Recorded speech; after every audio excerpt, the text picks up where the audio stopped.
ഞാൻ 4 ഫോണും കൊണ്ടാണ് ഡൽഹിക്ക് പോയത്. കാരണം റൂട്ട് കണ്ടുപിടിക്കാൻ ഒരു ഫോൺ വേണം. ആ ഫോൺ എടുത്ത് വെച്ചിട്ട് നമുക്ക് ചാർജിങ് സ്റ്റേഷൻ കണ്ടുപിടിക്കാൻ പറ്റും. ചാർജിങ് സ്റ്റേഷൻ കണ്ടുപിടിക്കാൻ മറ്റൊരു ഫോൺ വേണം. പിന്നെ ഒരു ഫോൺ നമുക്ക് ഉപയോഗിക്കാൻ വേണം. അതിന് തന്നെ ചിലപ്പോൾ എല്ലായിടത്തും നെറ്റ്വർക്ക് കിട്ടിയെന്ന് വരില്ല.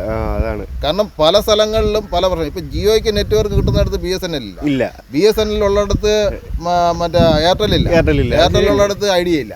അപ്പോൾ നമുക്കൊരു 3-4 കമ്പനികളുടെ ഫോണും കൂടെ കയ്യിൽ വേണം. മൂന്നാർ നമ്മൾ കുട്ടിക്കാനത്ത് പോയി കഴിഞ്ഞാൽ അവിടെ ഗോയിസിയുടെ മെഷീൻ ഉണ്ട്. അവിടെ BSNL വർക്ക് ചെയ്യില്ല. നമ്മൾ BSNL ആപ്പ് കൊടുത്ത് BSNL ഫോണിലാണ് നമ്മുടെ ഫോണിൽ BSNL അതിലാണ് നമ്മുടെ ആപ്പ് കിടക്കുന്നത്. അവിടെ വർക്ക് ചെയ്യില്ല. അവിടെ വർക്ക് ചെയ്യണമെന്നുണ്ടെങ്കിൽ ജിയോ ആണ്. ഇനി നമ്മുടെ നമുക്ക് ഇനിയിപ്പോൾ RFID ഉണ്ട്. RFID നമ്മൾ ഉപയോഗിക്കണമെന്നുണ്ടെങ്കിൽ തന്നെ നമുക്ക് അവിടെ നെറ്റ്വർക്ക് ഉണ്ടെങ്കിലേ ഉപയോഗിക്കാൻ പറ്റും. ഇതും കൂടെ നമ്മളൊന്ന് അറിഞ്ഞിരിക്കണം. അപ്പോൾ ഇതൊന്നും അറിയാതെ പോകുന്നവരാണ് വഴിയിൽ പെട്ടത്. എന്നിട്ട് വണ്ടിയൊക്കെ കുറ്റം പറയും. അത് എനിക്ക് അതിനോട് വണ്ടിയെ സംബന്ധിച്ച് വണ്ടി അവർ തന്നിട്ടുണ്ടെങ്കിൽ നിങ്ങൾ ചാർജ് ചെയ്യേണ്ടതും ചാർജ് ചെയ്ത് ഓടേണ്ടതും നമ്മുടെ ഉത്തരവാദിത്തമാണ്.